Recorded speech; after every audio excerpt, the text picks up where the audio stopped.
Selama kepemimpinan hampir 10 tahun saya diintimidasi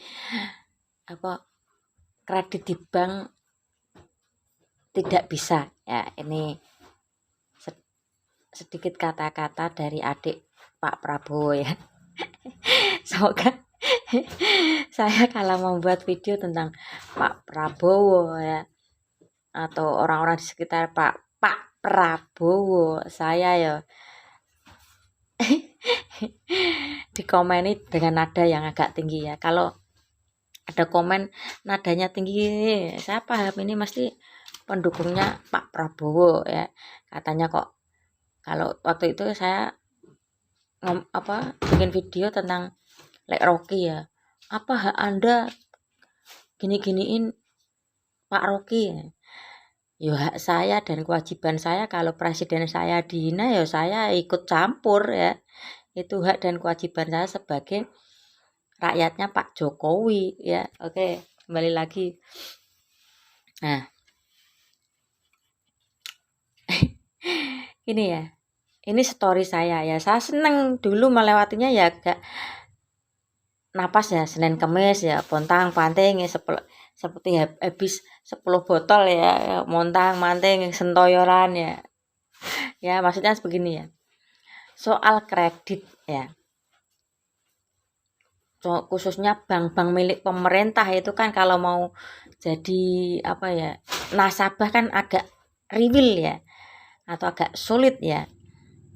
Contoh aja ya, saya nggak niat menjatuhkan nama bank sesuatu ya, ini story pribadi saya ya. BRI ya, BRI itu kalau orang-orang sekitar saya juga bilang itu riwil atau kan, sebetulnya saya nggak riwil sih, cuman karena butuh kehati-hatian ya, dan data mungkin harus valid gitu ya, kalau menurut saya sih ya. Begini, saya punya cerita. Waktu bapak saya kan sudah almarhum dan adik terakhir saya tuh mau merit ya, nggak ada uang 0 rupiah.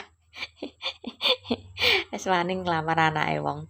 Nah, di situ cuman ada BPKB motor 2 ya.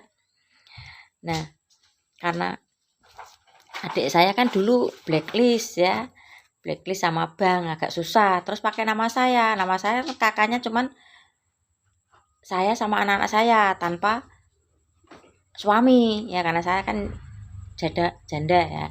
Nah, di situ di daerah saya tuh ada deket ya bank pemerintah juga ya.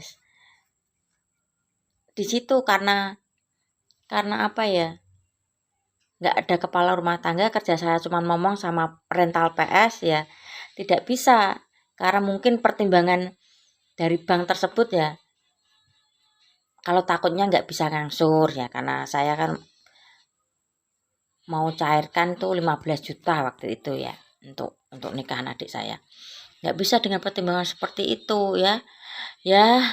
Terpaksa ada tetangga saya yang menawarkan saya dengan cara nakal ya, mungkin tapi nggak di bank di dekat rumah saya, ini jauh, beda kecamatan udah ya, beda kecamatan ya. Di situ saya ditawarkan, Mbak mau masuk BRI tapi nanti saya minta 1 jeti ya. Calo ini bilang seperti itu, ya nggak apa-apa lah karena keadaan kepepet kan ya, dan satu-satunya ini pun saya harus bisa cair karena hari yang sudah ditentukan dari pihak mempelai wanita pun sudah ditentukan ya, mau nggak mau ya saya harus mau mengikuti calo ini dengan dalih harus bayar 1 juta ya. Oke wes. Nah, oke lancar, setiap bulan saya bayar, nggak pernah terlambat ya, nggak pernah terlambat. Terus pinjaman kedua 25 juta ya, pinjaman kedua 25 juta buat beli motor anakku itu yang cash ya, karena sudah lulus saya sarankan untuk beli motor sendiri, untuk berusaha berangkat dari nol tanpa harta benda dari orang tua, cuman orang tua yang support aja saat waktu itu saya seperti itu. Nah, yang kedua dan ketiga ini karena pembayaran bagus ya, saya ditawarin terus, mau nambah lagi nggak gini ya. Yang terakhir ini 25 juta gotong royong dengan 2 adik saya untuk membangun atap rumah yang mau roboh. Maklumlah rumah peninggalan orang tua. Nah, terus di situ ya ini belum lunas sih. Ya dari sini kita bisa ambil ya, kalau kita rajin dan tertib mengangsur pinjaman atau kredit tersebut, otomatis yang bank maupun toko kredit pasti akan senang juga akan menawarkan ya. Kalau adik Pak Prabowo ini maksudnya tidak dicairkan atau dibekukan nomor rekeningnya, ya pasti ada masalah ya. Kalau nggak salah ya, kalau saya lihat medsos ya kasus Bank BLBI ya di era Pak SBY itu. Ya itu, nggak, ya mungkin juga adik Pak Prabowo ini ya kembali lagi menyalahkan Pak Jokowi karena dibekukan dari gini-gini. Nggak harus mau menyalahkan Pak Jokowi lah dalam kehidupan sehari-hari kita ya. Kalau nggak usah yang main dengan bank lah, misalnya dengan tukang kredit ya. Kalau dengan tukang kredit, kalau kita mencicilnya aja bolong terlalu sering bolong. Kalau kita minta barang lagi ya, tukang kreditnya pun juga mikir ya, mau dikasih nanti bolong-bolong lagi, yang capek siapa? Ya tukang kreditnya, ya seperti itu. Makanya terkadang hidup dengan hutang itu juga supaya kita punya taktik.